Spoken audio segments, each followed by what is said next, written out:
Good morning, students. Today we are going to learn about 7th Standard Civics, UNIT-1, Stategovernment, மாநிலரசு.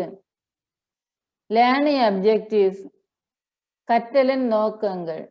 Recognize the difference between Parliament and State Legislature.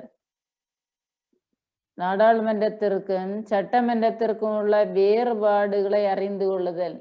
Understand the election procedures. தேர்தல் நடைமுறைகள் பற்றி புரிந்து கொள்ளுதல். Know the powers and functions of governor and chief minister.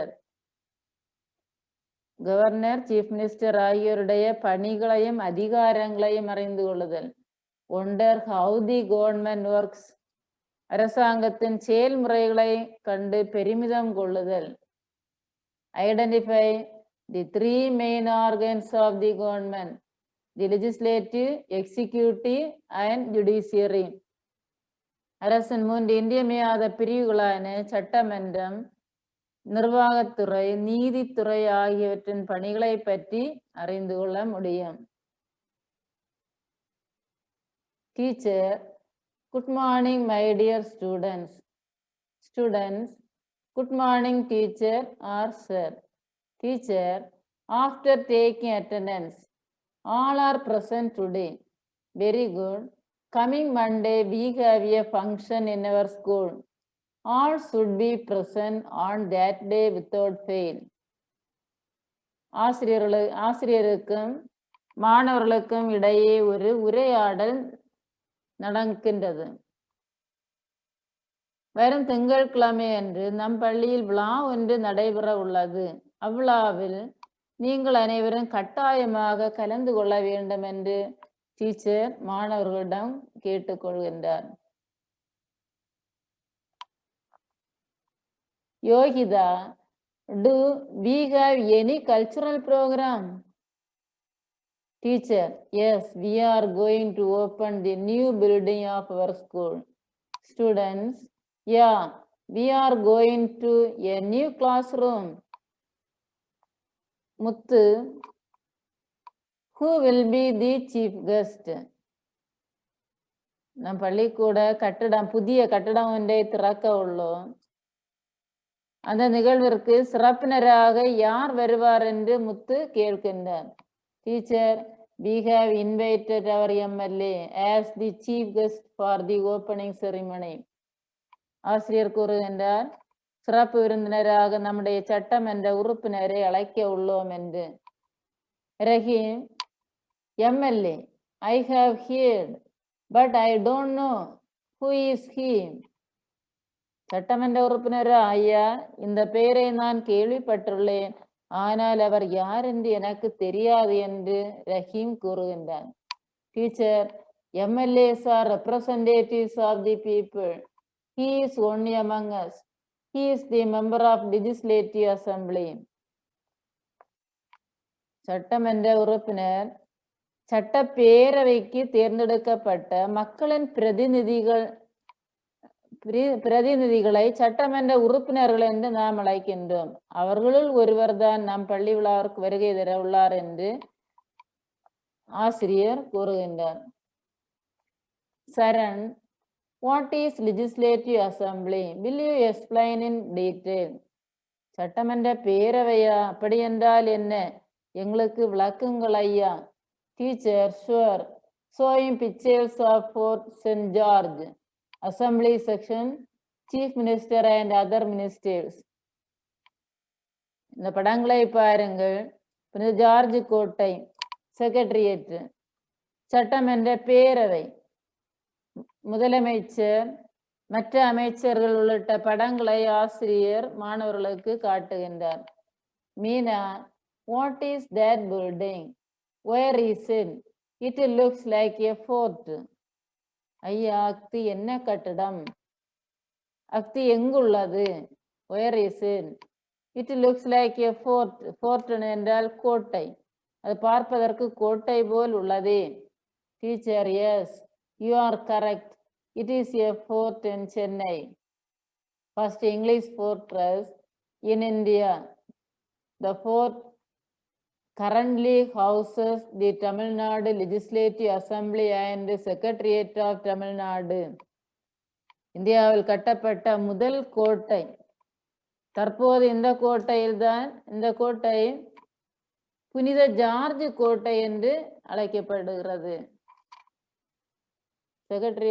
Legislative Assembly as the lower house where all the MLAs meet to discuss various matters related to the welfare of the state. மாநிலத்தின் நலன் காக்கும் பல்வேறு திட்டங்களை செயல்படுத்துவதற்காக சட்டமன்ற உறுப்பினர்கள் அனைவரும் இங்கு கூடி ஒன்றாக அமர்ந்து விவாதம் செய்வார்கள். கயல் who will be there in that legislative assembly? ஐயா, சட்டமன்ற பேரவையில் யாரெல்லாம் உள்ளார்கள்? Teacher, listen. India has a separate system of administration for the union, states and union territories. Do you know how many states and union territories are there in India? ஏற்கனவே நான் சொல்லட்டுமா, நம் நாட்டில் எத்தனை மாநிலங்கள் உள்ளது, யூனியன் பிரதேசங்கள் உள்ளது என்று உங்களுக்கு தெரியுமா என்று ஆசிரியர் மாணவரிடம் கேட்கின்றார். Ravi, shall I tell 29 states and 7 union territories, including our capital territory, Delhi. Am I right, teacher? Ravi எழும்பி, நான் சொல்லட்டுமா, நம் நாட்டில் 29 மாநிலங்களும் 7 யூனியன் பிரதேசங்களும் உள்ளது. இந்திய நாட்டினுடைய தலைநகர் புதுடில்லி என்று கூறி இது சரிதானா என்று கேட்கின்றான். டீச்சர், எக்ஸாக்ட்லி, மிகச்சரி. As I said, already power is divided between two sets of government, one at the central in Delhi and separate governments for all the states. This is called as federal system.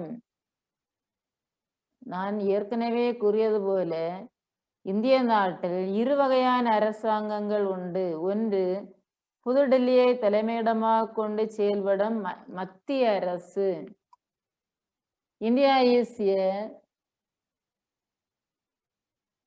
parliamentary democratic republic where the President of India is the head of Indian Union and the Prime Minister and all the ministers are responsible for smooth running of the government. This is called central government. ஒன்று மத்திய அரசு, இனி ஒன்று மாநில அரசு. மத்திய அரசு மாநில அரசுகளுக்கிடையே அதிகாரம் பகிர்ந்தளிக்கப்படுகின்றது. இதைதான் நாம் கூட்டாட்சி என்று அழைக்கின்றோம். இங்கு head of the union president, இந்திய குடியரசு தலைவர் தான் அரசின் தலைவர். இந்தியாவின் பிரதம மந்திரியும் prime minister and all the ministers are responsible for smooth running of the government. நல்ல முறையில் ஒரு அரசாங்கம் அமைய வேண்டுமானால் இந்திய குடியரசு தலைவரும் பிரதம மந்திரியும் அந்தந்த மாநில ஆளுநர் மற்றும் முதலமைச்சர்களும் பொறுப்புடன் செயல்படுகின்றனர். இத்தகைய அமைப்பு முறைதான் நாம் சென்ட்ரல் கவர்மெண்ட் என்று நாம் அழைக்கின்றோம். நிலா, do we have a separate government for states? மாநிலங்களுக்கென தனி அரசாங்கம் உள்ளதா ஐயா? Teacher, yes, all the states and union territories have separate governments to run its own administration. Governor, chief minister and all the ministers constitute the government. The member of the parliament is called MP, whereas the member of the legislative assembly is called MLA. Both the central and state governments work according to our constitution. இந்தியாவில் அனைத்து மாநிலங்களிலும் union பிரதேசங்களிலும் தனித்தனி அரசாங்க அமைப்பு உண்டு. இந்த அமைப்பில் governor, chief minister and all the ministers constitute the government. பாராளுமன்ற பேரவையில் உள்ள பாராளுமன்ற உறுப்பினர்கள் எம்பி என்று அழைப்பார்கள்.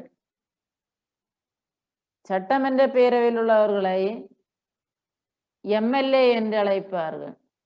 The member of the parliament is called MP. The legislative assembly is called MLA. நம் இந்திய அரசியலமைப்பில் மத்திய அரசு மாநில அரசுகளும் இணைந்தே செயல்படுகின்றது. John, oh, is MLA going to inaugurate the function? Who appoints him? அப்படியானால் நம் பள்ளியில் நடைபெறவுள்ள விழாவை தொடங்கி எம்எல்ஏ தானா தொடங்கி வைக்கின்றார்? அவரை யார் நியமிப்பது என்று ஜான் கொஸ்டின் கேட்கின்றான். Teacher, no my child, MLAs are not appointed. They are elected by the people through general election. In the previous lesson, we have studied about the political parties. Do you remember? These political parties play a vital role in election. For election, the entire state is divided into several constituencies on the basis of the population. Political parties nominate their candidates to each constituency. All the people residing in that constituency who has completed 18 years of age cast their vote. The candidate who gets the more number of votes is declared as elected and becomes MLA. The Election Commission of India conducts and monitors the elections. After the election, the party which gets the more number of MLAs is declared as the majority party. The governor calls the leader of the majority party to form the government. In simple words, a party whose MLAs has won more than half the number of constituencies in the state are called ruling party and forms the government. And the party which gets the total number of seats next to the majority party acts as an opposition party in the legislature. But all the MLAs of other political parties who do not belong to the ruling party are called opposition party. சட்டமன்ற உறுப்பினர்களை யாரும் நியமனம் செய்வது கிடையாது. இவர்கள் மக்களால் நேரடியாக தேர்ந்தெடுக்கின்றார்கள். அரசியல் கட்சிகள் தான் தேர்தலில் குறிப்பிடத்தக்க அளவில் இங்கு பங்காற்றுகின்றது. இந்த வேட்பாளர்களை அரசியல் கட்சிகள் தான் நிறுத்துகின்றது. ஒவ்வொரு இந்திய குடிமகன் அல்லது குடிமகளுக்கும் 18 வயது நிரம்பியது என்றால் வாக்களிக்கும் உரிமை கிடைக்கின்றது. தங்களுக்கு பிடித்த வேட்பாளர்களுக்கு அவர்கள் வாக்களிக்கலாம். அவ்வாறு வாக்கு அளித்து பெறும் வேட்பாளரே வெற்றி பெறுகிறார். அவ்வாறு வெற்றி பெற்றவரையே சட்டமன்ற உறுப்பினராக நாம் தேர்ந்தெடுக்கின்றோம். இதை கவனிப்பதற்கு தேர்தல் ஆணையம் உண்டு. Election commission of India conducts the monitors the elections. இந்திய தேர்தல் ஆணையத்தினுடைய பணியானது தேர்தல் நடத்துவது, முடிவுகளை அறிவிப்பது, யார் பெரும்பான்மை பெறுகின்றார்களோ அந்த கட்சியினுடைய தலைவரை வெற்றி பெற்ற கட்சியாக அறிவிக்கக்கூடியது இந்திய தேர்தல் ஆணையம். பாதிக்கு மேல் உள்ள தொகுதியில் அதிக எண்ணிக்கையில் வெற்றி பெறும் சட்டமன்ற உறுப்பினர்களை கொண்ட பெரும்பான்மை கட்சியை மாநிலத்தின் ஆளும் கட்சியாக உருவாகின்றது. ஆளுங்கட்சியை சேராத வேறு பல கட்சிகளை சார்ந்த சட்டமன்ற உறுப்பினர்கள் எல்லாம் எதிர்கட்சியினர் என அழைக்கப்படுவர். Opposition party, ruling party and opposition party. ஒரு ஆளுங்கட்சி இருக்கும், ஒரு எதிர்கட்சி இருக்கு. Shanmi, it's very interesting to hear who are all included in the state government. இது மிகுந்த ஆர்வத்தை தருகின்றது. மாநில அரசாங்கத்தில் யாரெல்லாம் இடம்பெறுவார்கள் என்று கூறுவீர்களா?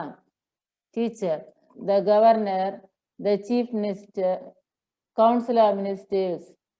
The governor is appointed by the President of India for the term of 5 years. The leader of the majority party is appointed as the chief minister by the governor. The chief minister, in consultation with the governor, constitutes a cabinet which includes members of his party as ministers. The term of the office is 5 years. மாநில அரசாங்கத்தில் governor, chief minister, council of ministers ஆகியோர் இருப்பர். ஆளுநர், முதலமைச்சர், அமைச்சர்கள் இருப்பார்கள். இந்திய குடியரசுத் தலைவர், the president of India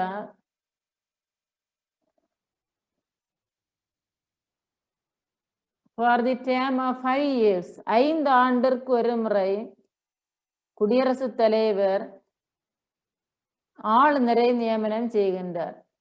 The governor is appointed by the president. Who appointed the governor? 1 mark question கேட்கலாம். The governor is appointed by the president of India. எத்தனை வருடங்களுக்கு ஒரு முறை தேர்தல் நடைமுறைப்படுத்தப்படும்? 5 வருடங்களுக்கு ஒரு முறை. The term of 5 years. பெரும்பான்மை உறுப்பினர்களை கொண்ட ஆளுங்கட்சியின் தலைவரை முதலமைச்சராக நியமிக்கின்றார் கவர்னர். முதலமைச்சருடைய ஆலோசனையின் பேரில் பிற அமைச்சர்களை ஆளுநர் நியமனம் செய்கின்றார்.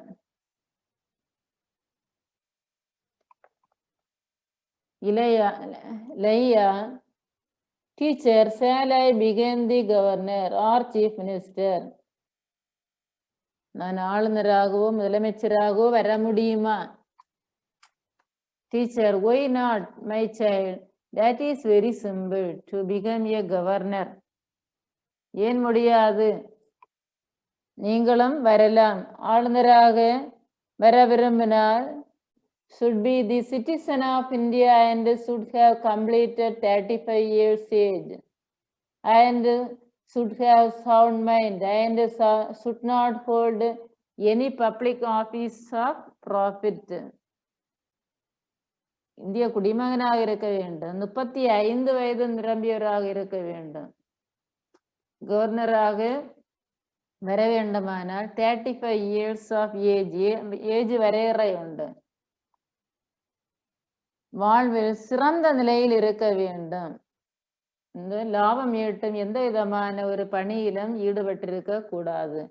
To become a chief minister, you should have completed 25 years of age and should be an MLA, or in case of an MLC should have completed 30 years of age. 25 வயது நிறைவடைந்தால் முதலமைச்சராக முடியும். சட்டமன்ற உறுப்பினராக ஆக வேண்டுமானாலும் 25 years தான். சட்ட மேலவை உறுப்பினராக விரும்பினால் 30 வயது நிரம்பி இருக்க வேண்டும். MLC should have completed 30 years of age. Chief Minister and other ministers should have completed 25 years. Arya, who is an MLC? I never heard. சட்ட மேலவை உறுப்பினரா? யார் அவர்? Teacher, usually a state legislature has 2 houses, upper house and lower house. This is called bicameral legislature. Upper house is called legislative council. The members are called MLCs and they are not elected directly by the people.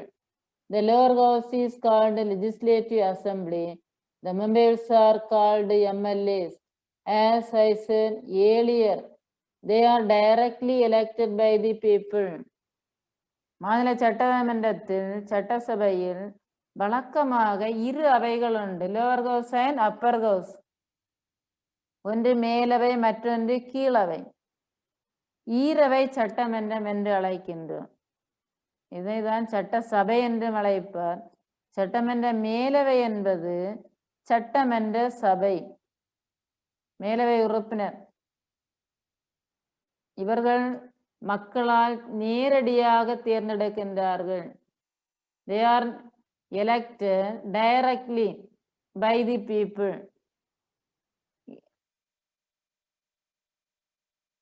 சட்ட மேலவை உறுப்பினர் upper house is called legislative council. இவர்கள் not elected directly by the people. எம்எல்ஏக்களை மக்கள் நேரடியாக தேர்ந்தெடுக்கின்றார்கள்.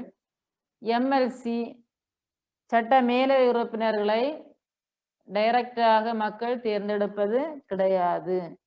இதன் உறுப்பினர்கள் சட்டமன்ற உறுப்பினர்களாவர். சட்டமன்ற உறுப்பினர்கள் தான் இவர்களை தெரிவு செய்வது. The members are called MLAs. As I said earlier, they are directly elected by the people. சில மாநில சட்டமன்றங்கள்ல தான் மேலவை கீழவை உண்டு. In India, some of the states have two houses in their state legislature, but in Tamil Nadu, we have lower house only. This is called unicameral legislature. தமிழ்நாட்டில் ஒரே ஒரு சட்டமன்ற அவைதான் உண்டு. சில மாநிலங்கள் மட்டுமே சட்ட மேலவை கீழவை என்று ஈரவை இருக்கு. தமிழ்நாட்டில் உள்ள கீழவை மட்டும்தான் உண்டு, லோவர் ஹவுஸ் மட்டுமே உண்டு. இதனை ஓரவை என்று அழைப்பார்கள். This is called unicameral, ஓரவை, unicameral legislature. Amar, now can you please tell me the powers and functions of governor and the chief minister? Teacher, sure. The governor is an integral part of the state legislature. Governor is the head of the state executive and he has enormous powers. All the administration is carried on in his name. He is the chancellor of government universities in the state. All bills became law only after his assent. He appoints important officials of the state government such as Advocate General, Chairman and members of State Public Service Commission, State Election Commissioner, Vice Chancellors of State Universities, etc. மாநில சட்டமன்றத்தின் ஒரு ஒருங்கிணைந்த பகுதியாக governor செயல்படுகிறார். மாநில நிர்வாகத்தினுடைய தலைவர் தான் governor. அனைத்து நிர்வாக நடவடிக்கைகளும் ஆளுநருடைய பெயரால் நடைபெறுகின்றது. அவருடைய ஒப்புதலுக்கு பிறகு சட்டமாக்கப்படும். இவர் மாநில தலைமை வழக்கறிஞர், மாநில பணியாளர், தேர்வாணையத்தின் தலைவர், உறுப்பினர்கள், மாநில தலைமை தேர்தல் ஆணையர், அரசு பல்கலைக்கழகங்களின் துணை வேந்தர்கள், இவர்கள் எல்லாவரையும் பணி நியமனம் செய்து வைக்கின்றார். The chief minister is the real executive head of the state administration. He allocates the portfolios among the ministers. The council of ministers are collectively responsible to the state legislature. All the ministers work as the term under the chief minister. The chief minister formulates programs and policies for the welfare of the people of the state. The council of ministers is collectively responsible to the legislative assembly of the state. பேரளவு தலைவர், மாநில நிர்வாகத்துறையின் பேரளவு தலைவர், the chief minister. மாநில நிர்வாகத்துறையின் உண்மையான தலைவர் பேரளவு தலைவர் ஆளுநர். Governor தான் பேரளவின் தலைவர். ஆனால் உண்மை தலைவர் இங்கு முதலமைச்சராக இருக்கின்றார். தனது அமைச்சர்களுக்கு லாகாக்களை ஒதுக்கீடு செய்கின்றார். தனிப்பட்ட முறையிலும் கூட்டாகவும் மாநில சட்டசபைக்கு பொறுப்புடையவர் மாநில முதலமைச்சராக இருக்கின்றார். இவர் மக்கள் நலனிற்காக பல்வேறு திட்டங்களையும் கொள்கைகளையும் வகுத்து செயல்படுத்துகின்றார். The three main organs of government are the legislative, executive and judiciary. அரசாங்கத்தில் சட்டமன்றம், நிர்வாகத்துறை, நீதித்துறை என 3 பிரிவுகள் உள்ளது.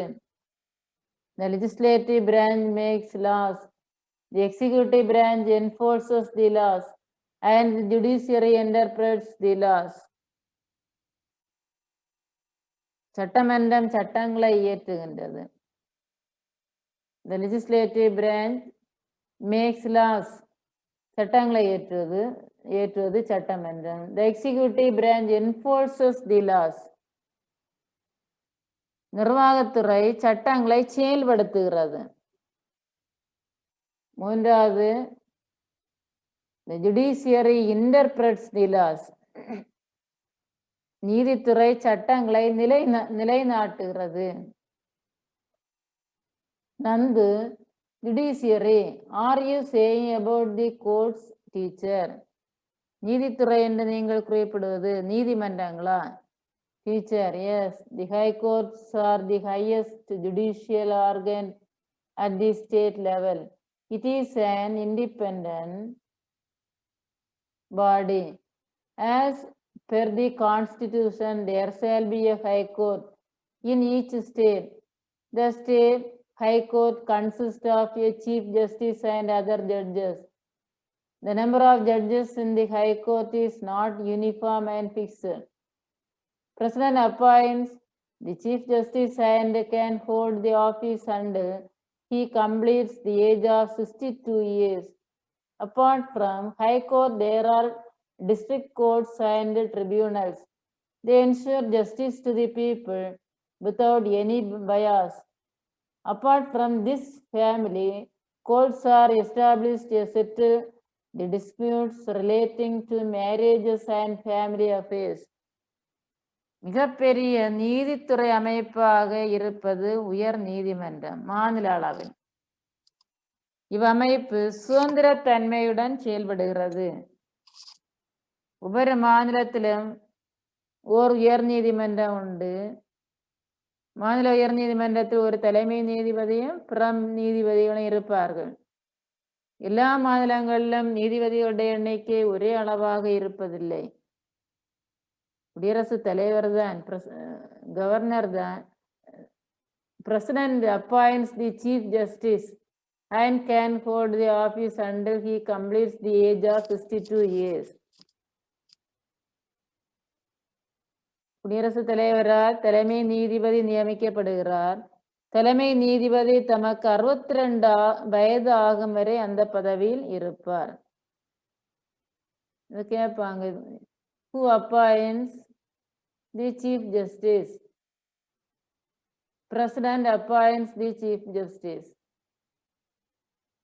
Completed the age 62, 62 வயது அவர்களுடைய ஓய்வு வயது. குடும்ப நல நீதிமன்றங்களும் உண்டு. குடும்ப நல நீதிமன்றங்கள் தான் திருமணம், குடும்பம் தொடர்பாக இளம் சண்டை சச்சரவுகளை தீர்த்து வைக்கின்றது. Lok Adalat, people's court also have been established by the Government of India to settle dispute through conciliation and compromise. Lok Adalat, Lok Adalat, people's court, மக்கள் நீதிமன்றம் என்று கூறுவார்கள். மக்கள் நீதிமன்றம் Lok Adalat. Children, this topic is very interesting to hear. Thank you very much, teacher. Teacher. Thank you, children. A cultural program is being allotted to our class for the inaugural function. So let us think. We have to practice and perform well. Summary. India is divided into 29 states and 7 union territories. Each state has a legislative assembly. இந்தியாவில் 29 மாநிலங்கள் 7 union பிரதேசங்கள் உண்டு. ஒவ்வொரு மாநிலத்திற்கென்று தனித்தனி சட்டமன்றங்கள் உண்டு. State executive comprises the governor and the chief minister with his council of ministers. மாநிலத்தில் governor, chief minister with his council of ministers இவர்களை உள்ளடக்கியது. ஆளுநர், முதலமைச்சர், அமைச்சர்கள் குழுவை உள்ளடக்கியதுதான் மாநில அரசு. The head of the state is the governor and he is appointed by the president for the period of 5 years. He is an integral part of the state legislature. மாநில அரசின் தலைவர் கவர்னர் 5 ஆண்டுகளுக்கு குடியரசுத் தலைவரால் நியமனம் செய்யப்படுகிறார். சட்டமன்றத்தின் ஒருங்கிணைந்த பகுதியாக இருந்து செயல்படுகிறார். The real executive power in a state in India based with the chief minister. The leader of the majority party is appointed as chief minister. மாநில அரசின் நிர்வாக அதிகாரம் முதலமைச்சரிடம் உள்ளது. பெரும்பான்மை கட்சியின் தலைவர் முதலமைச்சராக நியமனம் செய்யப்படுகிறார். The chief minister and the council of ministers are collectively responsible to the state legislature. முதலமைச்சர் மற்றும் அமைச்சரவை குழுவினர் சட்டமன்றத்திற்கு கூட்டு பொறுப்புடையவர்களாக இருக்கின்றார்கள். The high courts are the highest judicial organ at the state level. State high courts have jurisdiction over the whole state. உயர் நீதிமன்றம் மாநில அரசின் உச்சபட்ச நீதி அமைப்பு, ஒட்டுமொத்த அதிகார எல்லை உடையது உயர் நீதிமன்றம். Thank you.